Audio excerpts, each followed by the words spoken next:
Much-awaited construction of the Mombasa Special Economic Zone in Kenya is set to kick off after the Kenyan government invited bidders to undertake the implementation of the project. The international tender, worth about 32.4 billion shillings, has been floated by the Kenya Ports Authority and will be financed via a loan from the Japan International Cooperation Agency. And we're joined now by Sanyade Okoli, CEO of Alpha African Advisory, to discuss further. Thank you so much for joining us. Good morning to you. Morning. Good to see you again. And we're wearing blue. Welcome Are we matching? Yes, great stuff. We didn't plan this. To start with Mombasa, the Special Economic Zone, it's got a nice ring to it. What do you make of the benefits they could reap from that?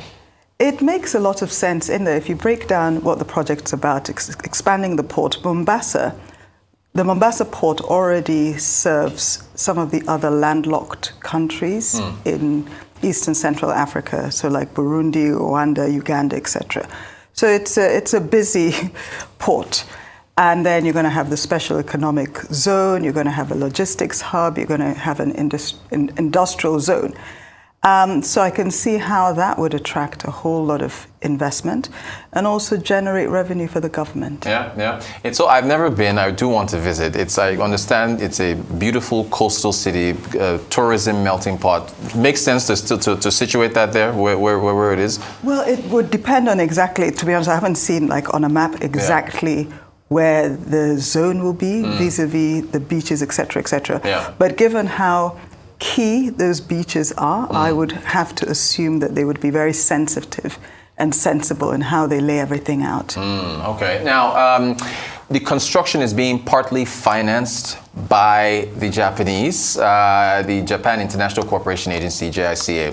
We're always talking debt every time you're on. Any worries there as to, because Kenya, I think they're talking to the IMF and they've got some debt issues. So yeah, they do. Yeah. They've had difficulties servicing some of their debt recently on time. So yes, there's work there.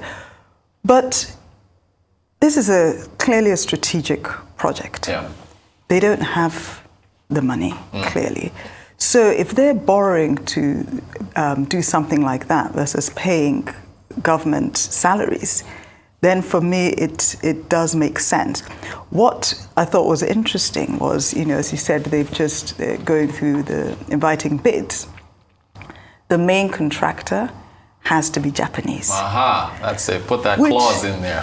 On one hand, you can see if the money is coming from Japan. Yeah. This is essentially them funding the Japanese economy as opposed to the Kenyan economy. Right. And you can see why they wouldn't want to be lending the money to Kenya for them to get Chinese contractors to execute. Yeah. But then, for me, it begs the question, will they be having the best value for money contractors? Yeah. That's if you're saying that it has to be specifically Japanese. Yeah, they have to be, at least the major contractor. Yeah. And even when it's a JV, the Japanese partner has to be more than 50% of the contract value. How about that? Now, see, that's why we have you on, to give us these extra details. They're saying it should be ready by 2026. Can we be optimistic that they'll meet that? 2026 is not very far. It's not far, but I think for me there are certain key factors that pretty early on we'll be able to tell whether they can make the 2026.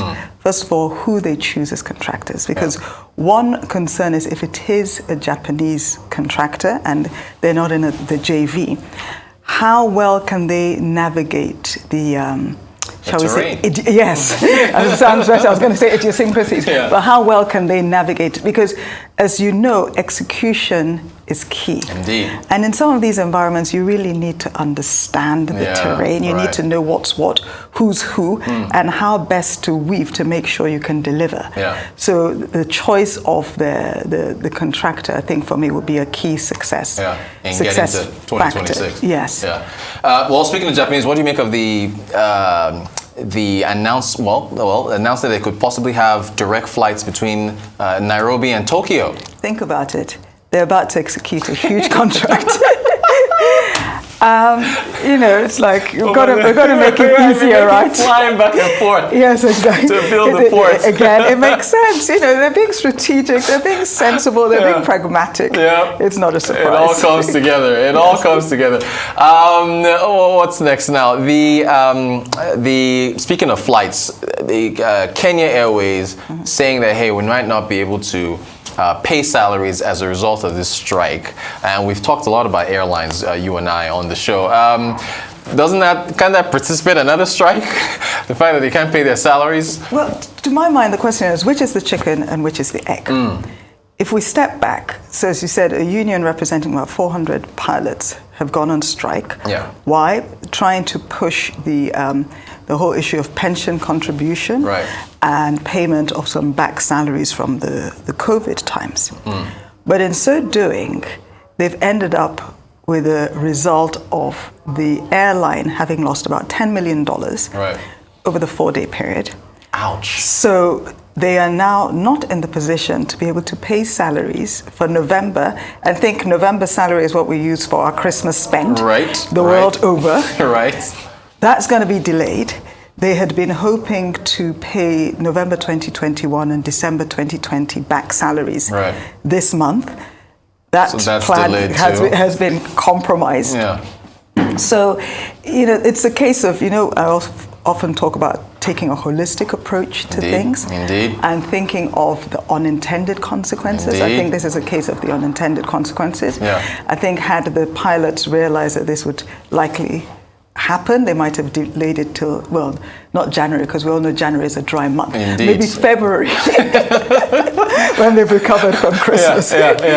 What is, I mean, we've talked about unions so many times, especially in South Africa. I was going to say, this is reminiscent of the airline situation in South Africa. Do you still, for this final question, do you still forecast, I guess, this is another bump in the road, but do you still forecast recovery for the aviation sector in Africa, looking at COVID, war in Ukraine, diesel prices, oil climbing, all this stuff? So I'll give you another data point, and then you can reach your conclusions.